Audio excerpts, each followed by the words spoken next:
Assalamualaikum warahmatullahi wabarakatuh. Bertemu lagi dengan Bu Ria. Apa kabar anak-anakku semuanya? Semoga kalian dalam keadaan sehat walafiat ya, begitu juga orang tua kalian. Nah, hari ini kita akan belajar tematik, tema ketiga, benda di sekitarku, subtema pertama, mengenal benda di sekitar kita. Benda. Oke, kita ke muatan bahasa Indonesia terlebih dahulu. Ini Bu memudahkan kalian, jadi Bu bagi-bagi permuatan. Muatan bahasa Indonesia kita akan mempelajari KD 3.1. Nah, benda dan bukan benda. Benda di sekitar kita ada banyak sekali ya. Tapi apa itu benda? Ya, apa itu benda? Benda adalah segala sesuatu yang menempati ruang dan mempunyai massa. Nah, massa. Bagaimana massa benda dapat diukur? Nah, massa benda dapat diukur menggunakan timbangan. Nah, jadi benda itu segala sesuatu yang menempati ruang dan mempunyai massa. Kalau rasa dingin, rasa panas, aliran listrik, cahaya, apa itu benda? Tidak, itu bukan benda. Kenapa? Karena itu semua tidak dapat dipegang dan tidak memiliki massa. Nah, benda ada benda hidup dan benda mati. Benda hidup itu contohnya manusia, hewan, dan tumbuhan. Dan benda mati banyak sekali di sekitar kita. Itu benda yang nggak punya nyawa. Contohnya botol, batu, buku, kertas, apalagi ya tempat minum, dan lain-lain. Nah, perbedaan benda dan bukan benda. Ini ada tabel perbedaan benda dan bukan benda. Ini benda. Benda itu dia menempati ruang. Kalau bukan benda itu dia tidak menempati ruang, ya.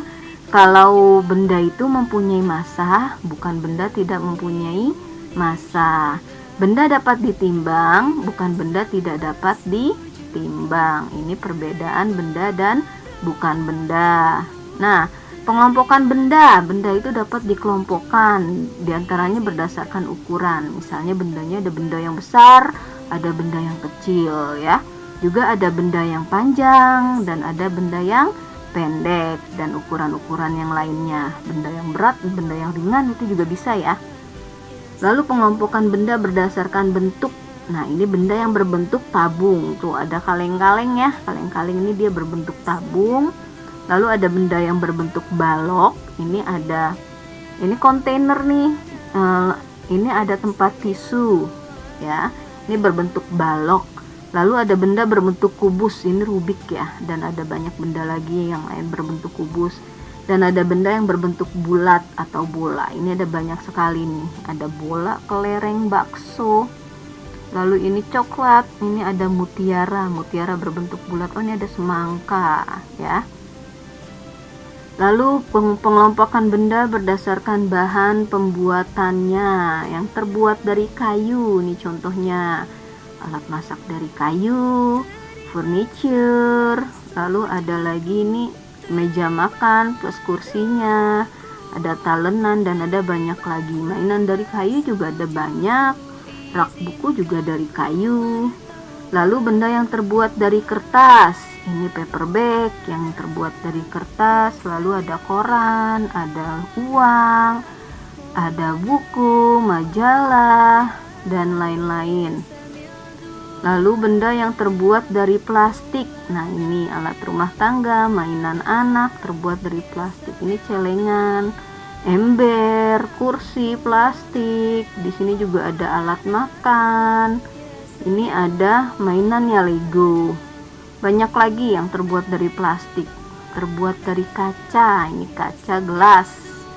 Lalu ada cermin. Ini kaca jendela, kacanya ya. Lalu ada kelereng, ada juga kaca mata, kacanya saja yang terbuat dari kaca. Lalu ada akuarium dan banyak yang lainnya. Lalu benda yang terbuat dari logam. Yang terbuat dari logam ini alat masak, dia terbuat dari logam. Lalu ada uang logam, ada sendok, garpu, ada obeng, ada gembok, rantai, ada cincin. Lalu yang terbuat dari karet, ini ada ban karet, ada sepatu karet, ada mainan anak, bebek-bebekan, balon, lalu perahu karet, sendal jepit, penghapus, dan banyak yang lainnya. Nah, sifat-sifat bahan suatu benda, tadi kan ada bahan yang terbuat dari macam-macam. Nah, ini terbuat dari kayu. Sifat-sifatnya, ada sifat-sifat kayu itu keras dan kuat, bersifat isolator. Isolator itu dia tidak menghantarkan panas. Jadi dia biasanya benda-benda yang bersifat isolator itu dia biasanya dibuat untuk biar tidak menghantarkan panas. Misalnya di alat masak. Alat masak itu kan terbuat dari logam.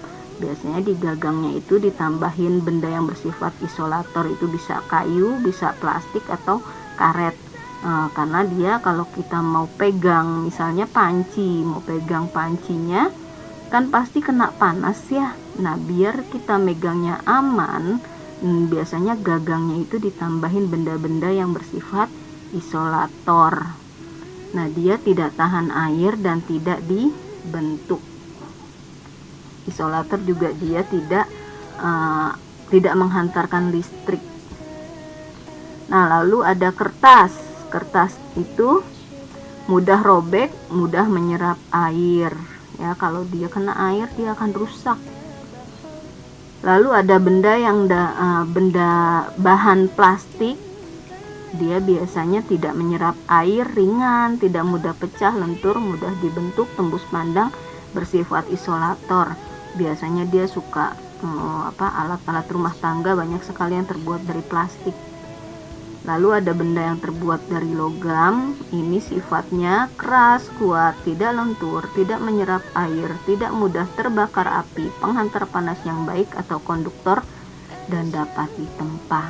Nah, tadi contohnya alat masak, dia terbuat dari logam karena dia tidak mudah terbakar api dan juga penghantar panas yang baik.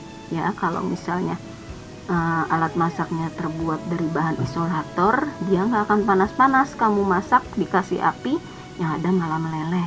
Dia nggak akan panas-panas. Nah, makanya di alat masak itu dibuat dari logam. Ya, logam juga dapat ditempa. Misalnya membuat pisau itu dari logam, itu ditempa dulu baru bisa membuat pisau. Lalu kaca. Kaca itu sifat-sifatnya kuat dan tembus pandang, mudah dibentuk jika dipanaskan, tidak menyerap air dan bersifat isolator. Karet. Karet itu kuat, lentur, elastis, tidak tahan api, meleleh jika dipanaskan, bersifat isolator dan tidak tembus air.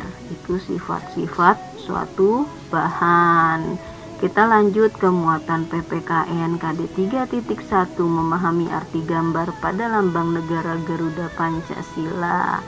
Nah, di subtema kali ini kita mempelajari tentang sila ketiga Pancasila yang bunyinya Persatuan Indonesia. Lambangnya apa? Lambangnya itu adalah pohon beringin dengan latar berwarna putih. Nah, maknanya pohon beringin kan dia pohon yang besar dan rindang. Ini maknanya adalah bangsa Indonesia menjadi tempat berteduh bagi seluruh rakyat Indonesia. Nah, pohon beringin dia juga memiliki akar yang tunjang. Nah, akar yang tunjang ini akar tunggal panjang yang tumbuh sangat dalam di bawah tanah. Jadi dia akarnya tunggal satu, dia tumbuh sangat dalam ke bawah ke dalam tanah. Itu dia mengikat erat tanah itu.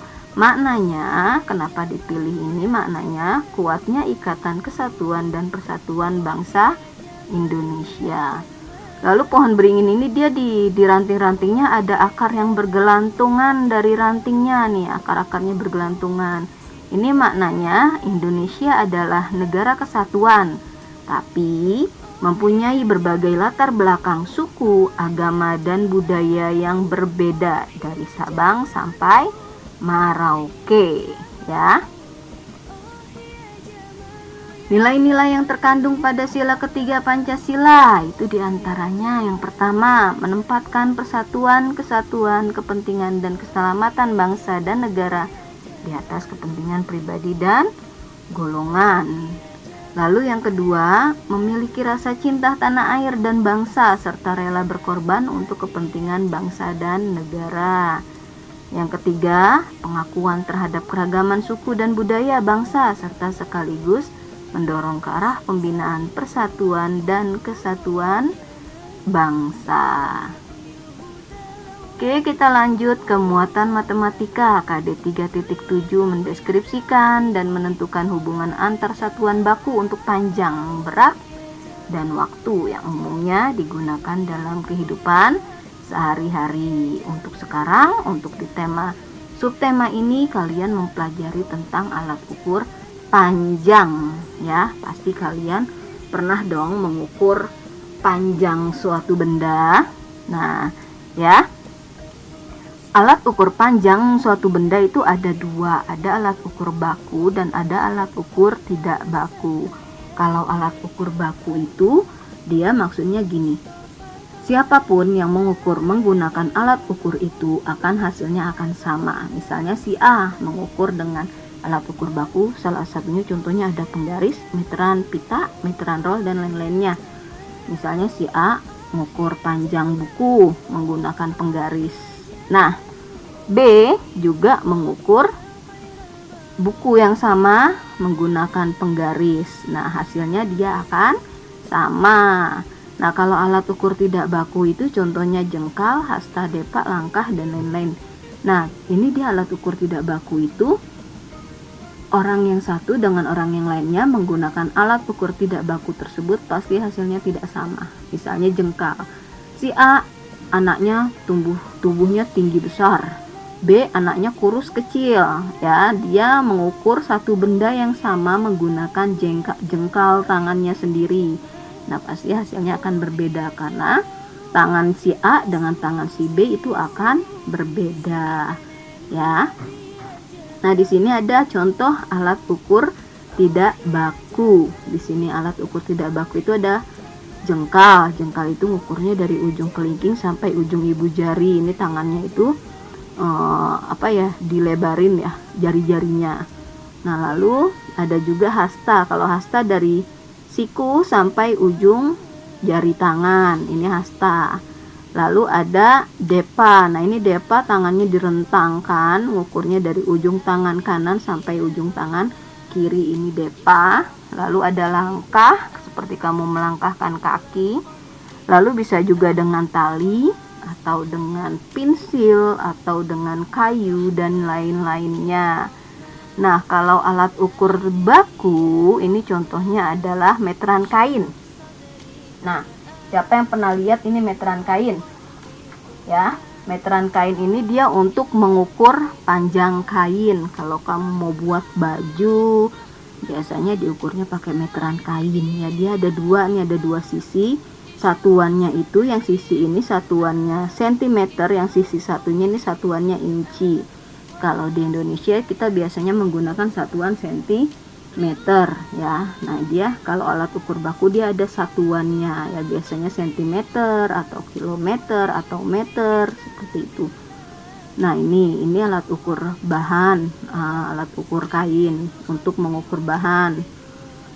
Ini alat ukur rolan kain juga sama, ini buat alat ukur kain cuman yang roll ya, sama fungsinya. Lalu ada meteran roll kecil. Ini dia untuk ukur bangunan ya, biasanya untuk ukur panjang pintu, panjang jendela, dipakai biasanya untuk tukang bangunan ya. Lalu ada alat ukur rolan besar. Kalau ini rolannya besar, lebih panjang lagi. Dia untuk mengukur tanah. Kan tanah luas ya, ini rolannya udah panjang banget, berapa meter ini ya. Lalu ada penggaris. Nah, ini penggaris ada banyak banget macamnya. Dia satuannya sentimeter biasanya. Lalu ini juga penggaris. Ya, penggarisnya sekarang kan udah banyak penggaris yang warna-warni. Ini sering kali kita pakai. Oke, cara mengukur panjang benda. Nah, kalau kita mau mengukur panjang benda, misalnya ini penggaris, ini bendanya yang berwarna biru. Ujung yang satunya kamu letakkan di titik 0. Ini titik 0-nya. Nah, bacanya gimana? Kalau sudah letakkan ini di titik 0, kamu bacanya ke ujung yang satu lagi. Ini ada di mana, titik mana? Oh, di sini di garis angka 6, berarti panjangnya 6 cm. Seperti itu. Lalu ini contohnya lagi, ini kita mau mengukur panjang pensil pakai penggaris. Ingat, ujung yang satunya taruh di angka 0, kita letakkan di angka 0, ini ujungnya sudah di angka 0. Kita bacanya ke ujung yang satunya lagi, dia di mana nih? Oh, mendekati sini nih. Ini dia berarti kita bisa hitung ke sini nih. 6,5. Nah, kenapa dibilang 6,5? Nah, setiap satu garis ini dia nilainya 0,1 atau 1 mm.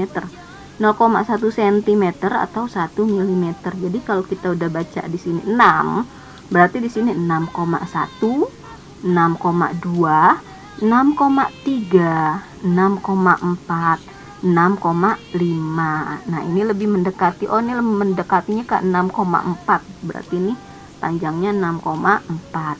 Ya, di sini 6,4, ini 6,5. 6,6, 6,7, 6,8, 6,9, 6,10. Bukan 6,10. Kita langsung ke angka 7 ya.